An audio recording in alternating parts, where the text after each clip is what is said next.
but I see those things, and I've witnessed them doing their thing for a mighty long time, and I just need to pop those things together in an article. I had to talk to you before I do that. Thank you. This was literally my main thing. I can't really but he plays such in the book, in the storyline that I've been living. You were summoned proper. Hopefully for better. Hopefully for better and not worse. Yeah. No, but because this is kind of so basically with the telema, which is Crowley magic. Yeah.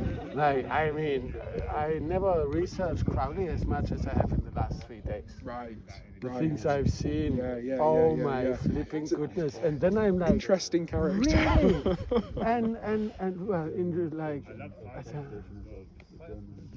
I can't even, I don't want to speak those things out that this interesting character does.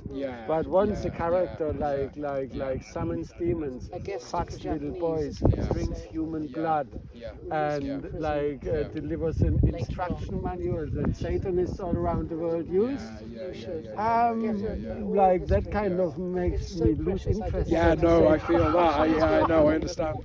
Completely. And then with what Glastonbury really sells, this is the heart chakra of the world. And the main thing their law is love under want. So want comes first. So and then to see this ceremonial group magic playing out in a way that on a day when St. John's closed, you lead the procession with the head of this temple dressed in white behind you. Chris, And then I read up on those rituals, and they make me cringe.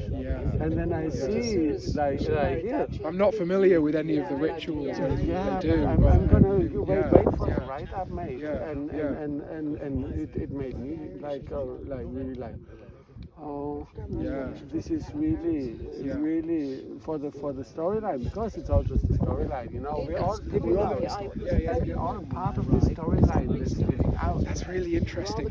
When I had my interview, when I had my audition for this role, one of the aspects that I was talking about was the story of Glastonbury, and being able to tell the story of Glastonbury as in the role of town crier, being able to serve the community in holding that story for the community.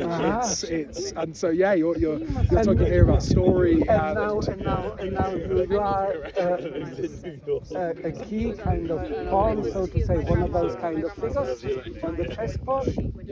You are one of those figures that came just for the storyline, just for let it be the last name, and for you then to be put in place on this day.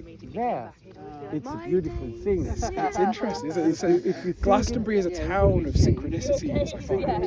Magic. And if your magic works, the synchronicities show up. And then to see how their magic works, that you show up as their kind of main synchronicity on that day when St. John the Baptist Church is closed for the first day because of that magic, and there's no Pope. Now, if you look what Crowley and the church and 666, the great beast and all that stuff represents,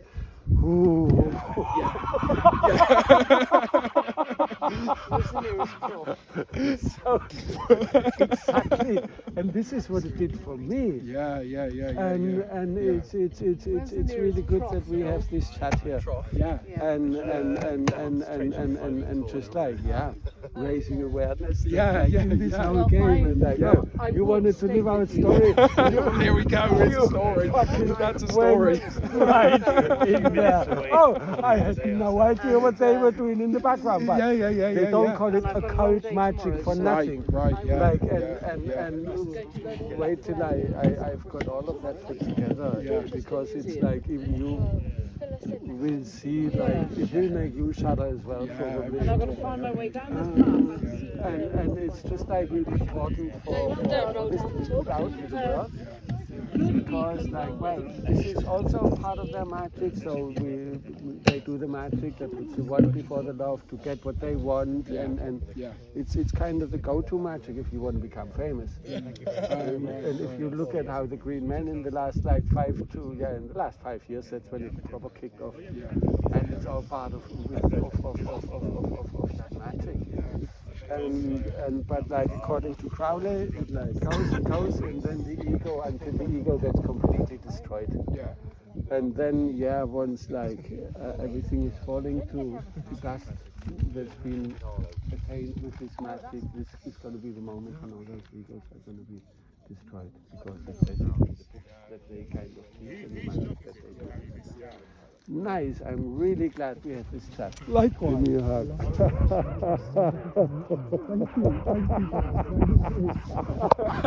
There's a lot to ponder there, a lot of real thought experiments. Goodness. This is food for thought. It really is. It really is. Yeah.